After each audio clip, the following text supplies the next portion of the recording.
Hi, my name is Cyan Sullivan, and today I will be reading the novel The Fault in Our Stars by John Green.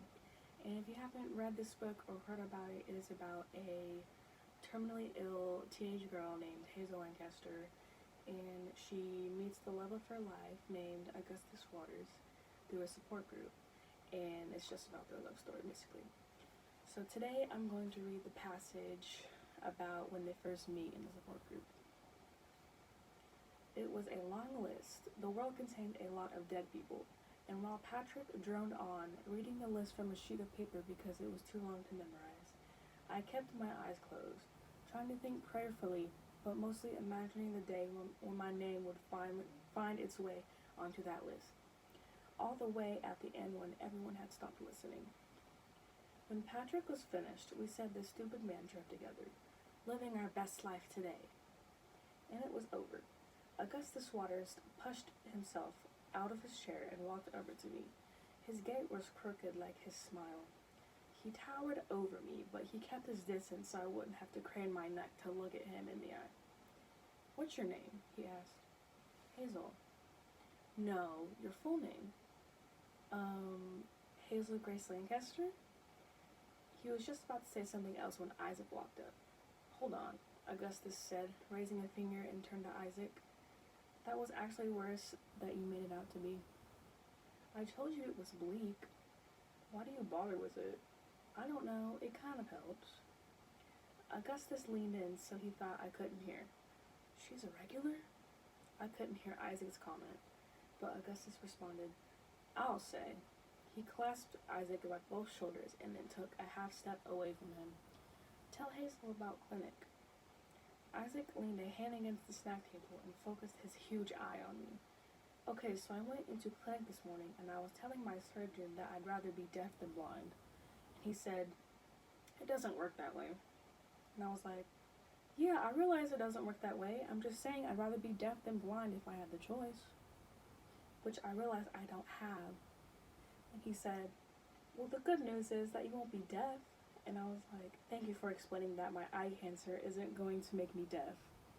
I feel so fortunate that an intellectual giant like yourself would deign to operate on me.' 'He sounds like a winner,' I said. 'I'm gonna try to get me some eye cancer just so I can make this guy's acquaintance.' 'Good luck with that. Alright, I should go. Monica's waiting for me. I gotta look at her a lot while I can.' 'Counterinsurgents tomorrow?' Augustus asked. 'Definitely.' Isaac turned and ran upstairs, taking them two at a time. Augustus Waters turned to me. 'Literally?' he said. 'Literally?' I asked. 'We are literally in the heart of Jesus,' he said. 'I thought we were in the church basement, but we are literally in the heart of Jesus.' 'Someone should tell Jesus,' I said. 'I mean, it's gotta be dangerous, storing children with cancer in your heart.' 'I would tell him myself,' Augustus said, 'but unfortunately I'm literally stuck inside of his heart, so he won't be able to hear me.' I laughed. He shook his head, just looking at me. 'What?' I asked. 'Nothing,' he said. 'Why are you looking at me like that?' Augustus half smiled. 'Because you're beautiful. I enjoy looking at beautiful people, and I decided a while ago not to deny myself the simpler pleasures of existence.' A brief awkward silence ensued. Augustus plowed through. 'I mean, particularly given that, as you so deliciously pointed out, all of this will end in oblivion and everything.' I kind of scoffed or sighed or exhaled in a way that was vaguely coffee, and then he said, 'I'm not You're like a millennial Natalie Portman, like V for Vendetta Natalie Portman.' 'Never seen it,' I said. 'Really?' he asked.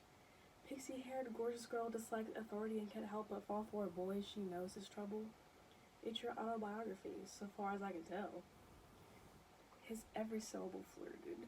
Honestly, he kind of turned me on. I didn't even think that guys could turn me on. Not like in real life.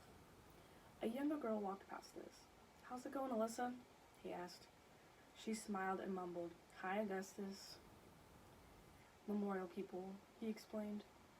Memorial was the big research hospital. 'Where do you go?' 'Children's.' I said, my voice smaller than I expected it to be.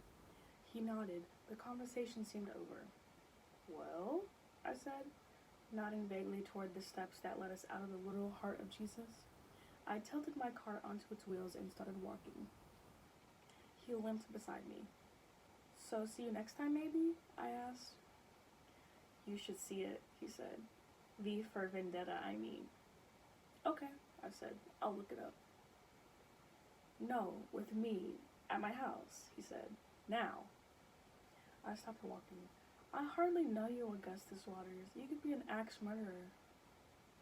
He nodded. True enough, Hazel Grace. He walked past me, his shoulders filling out his green knit polo shirt, his back straight, his steps ladling just slightly to the right as he walked steady and confident on what I had determined was a prosthetic leg. Osteosarcoma sometimes takes a limb to check you out, then if it likes you, it takes the rest. I followed him upstairs, losing ground as I made my way up slowly, stairs not being a field of expertise for my lungs. And then we were out of Jesus' heart in the parking lot. The spring air just on the cold side of perfect, the late afternoon lightly heavenly in its hurtfulness.